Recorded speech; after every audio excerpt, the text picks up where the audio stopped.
Hey everybody, Jay Weidner, Reality Check. I'm outside in a different place than I usually am. This is a Buddhist stupa. It's right near my house in southern Colorado. We have actually two or three stupas here in our area. It's a very, I guess you call it a spiritual community. There's a bunch of ashrams and temples and uh, it's sort of like a museum almost to world religions. And this is a beautiful stupa. Uh, about 10 years ago, some Christian fundamentalists from Colorado Springs came here and tried to destroy this. And so, I'm really against destruction.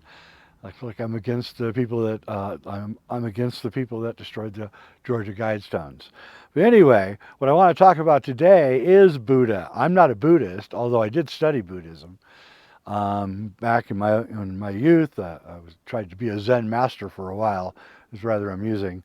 Um, but Buddhism as a religion or as a tradition is always like uh, attracted me in some ways because of the tranquil nature that they preach that you're supposed to be living your life. And I'm very into Taoism and I'm really into the martial arts. And I think Buddhism helps your mind when you're doing certain kinds of things like Aikido or even playing sports or whatever. So, but what I'm really fascinated is by Buddhism is that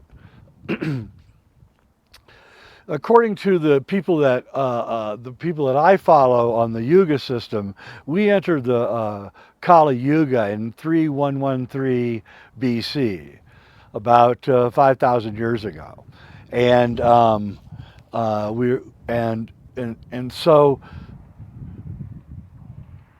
at 500 BC, or about 3,000 years into this thing, or 2,500 years into the Kali Yuga, the Buddha is born. And his name is Prince Shakyamuni.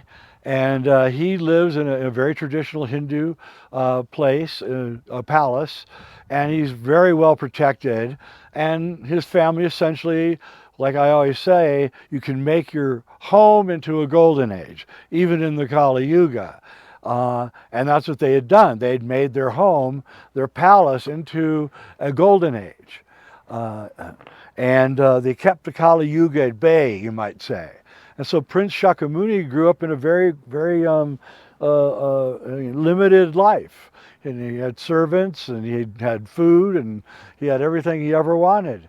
And then one day, one of his servants had to go to town to pick up some stuff, and he asked if he's like, I think, in his teens, and he asked if he could hook a ride with him, see, because he'd never been to town. And so he goes with his servant, and they go to town, and then he sees beggars and handicapped people and just pain and torture and misery everywhere in all directions. Poop all over the ground, and he's horrified by what he sees. And so he quits living the good life and purposely goes on the road with just nothing but a walking stick and something to contain his water. And um, and so he travels the world, and and he wants to understand what suffering is and why are we in such suffering.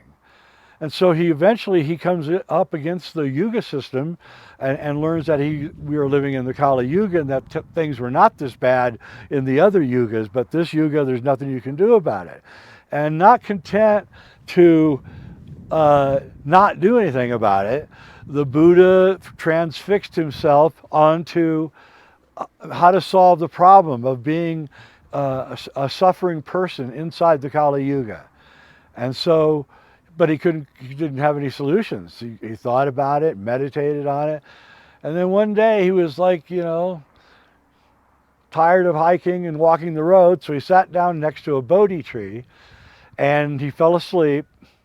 And then when he woke up, he had a revelation. And the revelation was that there's nothing you can do about the Kali Yuga. It's pointless. There's nothing you can do. You have to give in to the age. Just like when you're 7 years old, you start going, you start getting your teeth, your baby teeth. And when you're 14, you start going into puberty. And when you're 21, you start becoming an adult. And when you're 70, you start facing your own mortality. There's nothing you can do about it. It's just how time works.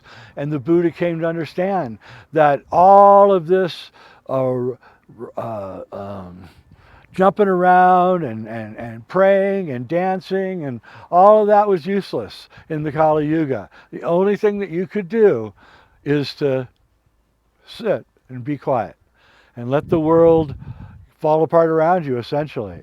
And to not and another thing that the Buddha teaches, which I actually don't agree with, which is why I kind of broke with Buddhism, is the Buddha taught that everything is Maya. That everything around us is an illusion.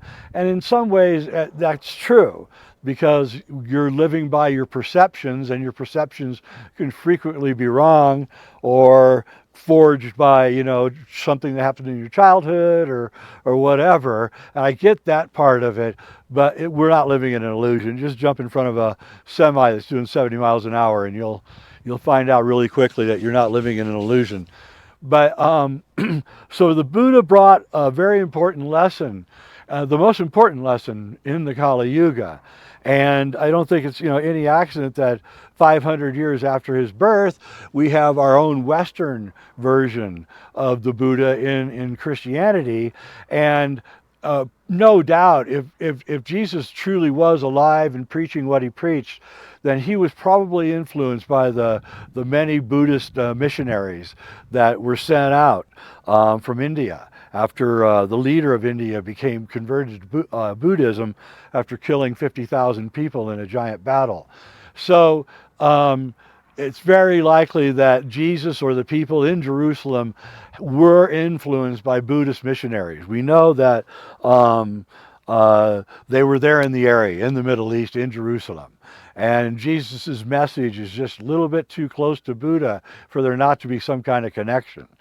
And again, Jesus' message was just forgive, just forgive everybody because there's nothing you can do about it.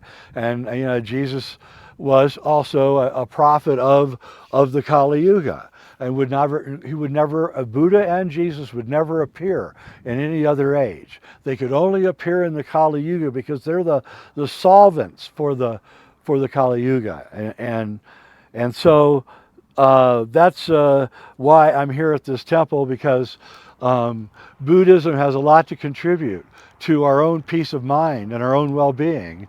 And even if you're not a Buddhist, you should take in their ideas because they're worthy of it. And we do run around too much, and we do let our minds be preoccupied by silly stuff and social media and all of that. And I think that our mental health would be vastly improved if we would just learn to calm down and breathe.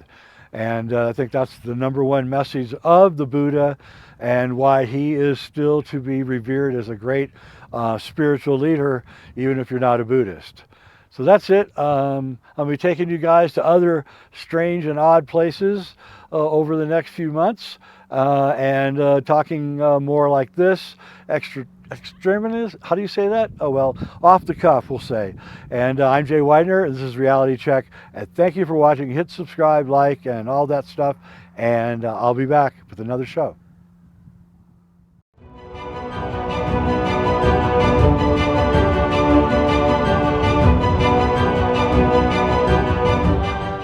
This is Jay Weidner, Reality Check, and we're starting a membership plan for content that we don't normally want to put up on some of these platforms, and I want you to join. We're not going to stop doing the regular shows. We're just adding content. Be a lot more one-on-one stuff with me, and I think you guys will find it really interesting. So we'll put it up here below, how you can get into the membership plan, and please join. I'm Jay Weidner, and thanks for watching.